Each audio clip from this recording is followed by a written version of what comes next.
श्री भगवान बोले, जो पुरुष कर्म फल का आश्रय ना लेकर करने योग्य कर्म करता है वह सन्यासी तथा योगी है। और केवल अग्नि का त्याग करने वाला सन्यासी नहीं है तथा केवल क्रियाओं का त्याग करने वाला योगी नहीं है। हे अर्जुन, जिसको सन्यास ऐसा कहते हैं उसी को तू योग जान, क्योंकि संकल्पों का त्याग ना करने वाला कोई भी पुरुष योगी नहीं होता।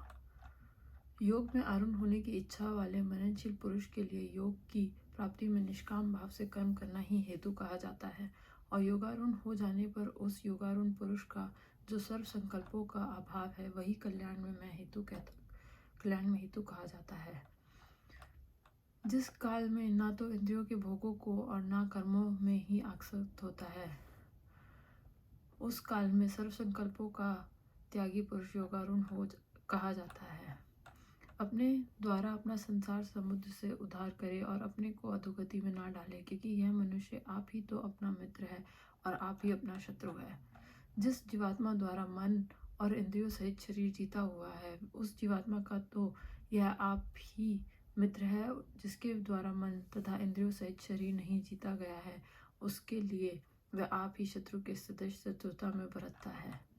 सर्दी गर्मी और सुख दुखादि में तथा ज्ञान और मान और अपमान में जिसके अंतःकरण की वृत्तियां भली भांति शांत है, ऐसे स्वाधीन आत्मा वाले पुरुष के ज्ञान में सच्चिदानंद घन परमात्मा सम्यक प्रकार से स्थित है, अर्थात उसके ज्ञान में परमात्मा के सिवा अन्य कुछ है ही नहीं।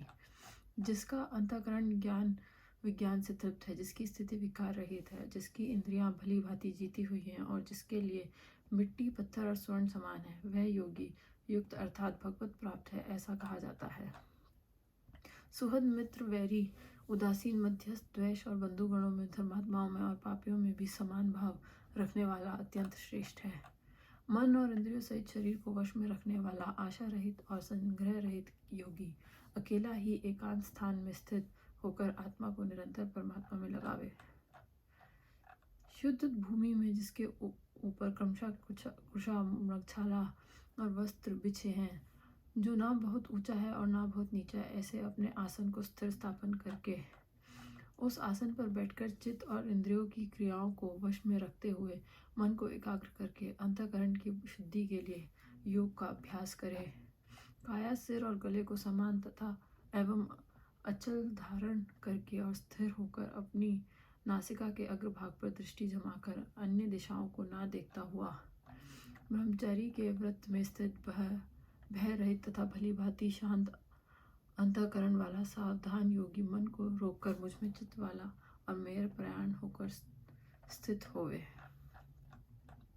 वश में किए हुए मन वाला योगी इस प्रकार आत्मा को निरंतर मुझ परमेश्वर के स्वरूप में लगाता हुआ मुझ में रहने वाली परमानंद की पराकाष्ठा रूप शांति को प्राप्त होता है।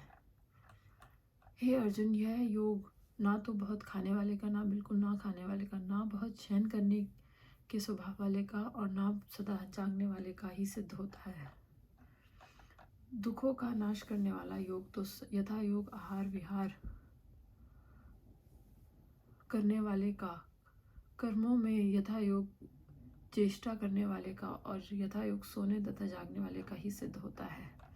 अत्यंत वश में किया हुआ चित्त जिस काल में परमात्मा में ही भली भांति स्थित हो जाता है, उस काल में संपूर्ण भोगों से स्पृहा रहित पुरुष योग युक्त है, ऐसा कहा जाता है। जिस प्रकार वायु रहित स्थान में स्थित दीपक चलाए मान नहीं होता, वैसी ही उपमा परमात्मा के ध्यान में लगे हुए योगी के जीते हुए चित्त की कही गई है। योग के अभ्यास से निरुचित जिस अवस्था में उपराम हो जाता है और जिस अवस्था में परमात्मा के ध्यान से शुद्ध हुई सूक्ष्म बुद्धि द्वारा परमात्मा को साक्षात करता हुआ सच्चिदानंद घन परमात्मा में ही स्थित रहता है। इंद्रियों से अतीत केवल शुद्ध हुई सूक्ष्म बुद्धि द्वारा ग्रहण करने योग्य जो अनंत आनंद है, उसको जिस अवस्था में अनुभव करता है और जिस अवस्था में स्थित यह योगी परमात्मा के स्वरूप से विचलित होता ही नहीं, परमात्मा की प्राप्ति रूप जिस लाभ को प्राप्त होकर उससे अधिक दूसरा कुछ भी लाभ नहीं मानता और परमात्मा प्राप्ति रूप जिस अवस्था में स्थित योगी बड़े भारी दुख से भी चलायमान नहीं होता, जो दुख रूप संसार के संयोग से रहित है तथा जिसका नाम योग है, उसको जानना चाहिए। वह योग ना उकताए हुए अर्थात धैर्य और उत्साह युक्त चित्त से निश्चय पूर्वक करना और उत्साह युक्त चित्त से निश्चय पूर्वक करना कर्तव्य है। संकल्प से उत्पन्न होने वाली संपूर्ण कामनाओं को निश्चय रूप से त्याग कर और मन के द्वारा इंद्रियों के समुदाय को सभी ओर से भली भांति रोक कर कर्म से अभ्यास करता हुआ उपरक्ति को प्राप्त हो तथा धैर्य युक्त बुद्धि के द्वारा मन को परमात्मा में स्थित करके परमात्मा के सिवा और कुछ भी चिंतन ना करे। यह स्थिर न रहने वाला और चंचल मन जिस शब्दादि विषय के निमित्त से संसार में विचरता है उस विषय से रोक कर यानी हटाकर इसे बार बार परमात्मा में ही निरुद्ध करे। क्योंकि जिसका मन भली प्रकार शांत है, जो पाप से रहित है और जिसका रजोगुण शांत हो गया है, ऐसे सच्चिदानंद घन परम के साथ एक ही भाव हुए योगी को उत्तम आनंद प्राप्त होता है। वह पाप रहित योगी इस प्रकार निरंतर आत्मा को परमात्मा में लगाता हुआ सुख पूर्वक पर ब्रह्म परमात्मा की प्राप्ति रूप अनंत आनंद का अनुभव करता है। सर्वव्यापी अनंत चेतन में एक ही भाव से स्थिति रूप योग से युक्त आत्मा वाला तथा सब में समभाव से देखने वाला योगी आत्मा को संपूर्ण भूतों में स्थित और संपूर्ण भूतों को आत्मा में कल्पित देखता है। जो पुरुष संपूर्ण भूतों में सबके आत्म रूप मुझ वासुदेव को ही व्यापक देखता है और संपूर्ण भूतों को मुझ वासुदेव के अंतर्गत देखता है, उसके लिए मैं अदृश्य नहीं होता और वह मेरे लिए अदृश्य नहीं होता। जो पुरुष एक ही भाव में स्थित होकर संपूर्ण भूतों में आत्म रूप से स्थित मुझ सच्चिदानंद घन वासुदेव को भजता है, वह योगी सब प्रकार से बरतता हुआ भी मुझ में ही बरतता है। हे अर्जुन, जो योगी अपनी भांति संपूर्ण भूतों में सम देखता है और सुख अथवा दुखों को भी सब में सम देखता है, वह योगी परम श्रेष्ठ माना गया है। अर्जुन बोले, हे मधुसूदन, जो यह योग आपने संभाव से कहा है, मन के चंचल होने से मैं इसकी नित्य स्थिति को नहीं देखता हूँ। क्योंकि हे कृष्ण, यह मन बड़ा चंचल प्रमथन स्वभाव वाला, बड़ा दृढ़ और बलवान है, इसलिए उसका वश में करना मैं वायु को रोकने की भांति अत्यंत दुष्कर मानता हूँ। श्री भगवान बोले, हे महाभाव, निसंदेह मन चंचल और कठिनता से वश में होने वाला है, परंतु हे कुंती पुत्र अर्जुन, यह अभ्यास और वैराग्य से वश में होता है। जिसका मन वश में किया हुआ नहीं है, ऐसे पुरुष द्वारा योग दुष्प्राय है और वश में किए हुए मन वाले प्रयत्नशील पुरुष द्वारा साधन से उसका प्राप्त होना सहज है। यह मेरा मत है। अर्जुन बोले, हे कृष्ण, जो योग में श्रद्धा रखने वाला है किंतु संयमी नहीं है, इस कारण जिसका मन अंत काल में योग से विचलित हो गया है, ऐसा साधक योग की सिद्धि को अर्थात भगवत साक्षात्कार को ना प्राप्त होकर किस गति को प्राप्त होता है। हे महाभाव, क्या यह भगवत प्राप्ति के मार्ग में मोहित और आश्रय रहित पुरुष छिन्न भिन्न बादल की भांति दोनों ओर से भ्रष्ट होकर नष्ट तो नहीं हो जाता। श्री कृष्ण, हे कृष्ण, मेरे इस संशय को संपूर्ण रूप से छेदन करने के लिए आप ही योग्य हैं, क्योंकि आपके सिवा दूसरा इस संशय का छेदन करने वाला मिलना संभव नहीं है।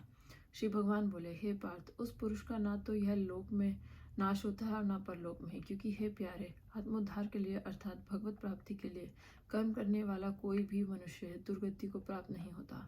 योग भ्रष्ट पुरुष पुण्यवानों के लोकों को अर्थात स्वर्ग आदि उत्तम लोगों को प्राप्त होकर उनमें बहुत वर्षों तक निवास करके फिर शुद्ध आचरण वाले श्रीमान पुरुषों के घर में जन्म लेता है, अथवा वैराग्यवान पुरुष उन लोकों में ना जाकर ज्ञानवान योगियों के ही कुल में जन्म लेता है। परंतु इस प्रकार का जो यह जन्म है सो संसार में निसंदेह अत्यंत दुर्लभ है। वहाँ उस पहले शरीर में संग्रह किए हुए बुद्धि संयोग को अर्थात संबुद्धि रूप योग के संस्कारों को अनायास ही प्राप्त हो जाता है। और हे गुरु नंदन, उसके प्रभाव से वह फिर परमात्मा की प्राप्ति रूप सिद्धि के लिए पहले से भी बढ़कर प्रयत्न करता है। वह श्रीमानों के घर में जन्म लेने वाला योग भ्रष्ट पराधीन हुआ भी उस पहले के अभ्यास से ही निसंदेह भगवान की ओर आश्रित किया जाता है, तथा संबुद्धि रूप योग का जिज्ञासु भी वेद में कहे हुए सकाम कर्मों के फल को उल्लंघन कर जाता है। परंतु प्रयत्न पूर्वक अभ्यास करने वाला योगी तो पिछले अनेक जन्मों के संसार बल से इसी जन्म में संसिद्ध होकर संपूर्ण पापों से रहित हो फिर तत्काल ही परम गति को प्राप्त हो जाता है। योगी तपस्वियों से श्रेष्ठ है, शास्त्र ज्ञानियों से भी श्रेष्ठ माना गया है और सकाम कर्म करने वालों से भी योगी श्रेष्ठ है। इससे हे अर्जुन तू योगी हो। संपूर्ण योगियों में भी जो श्रद्धावान योगी मुझ में लगे हुए अंतरात्मा से मुझको निरंतर बसता है, वह योगी मुझे परम श्रेष्ठ मान्य है। ओम जय भगवत गीता।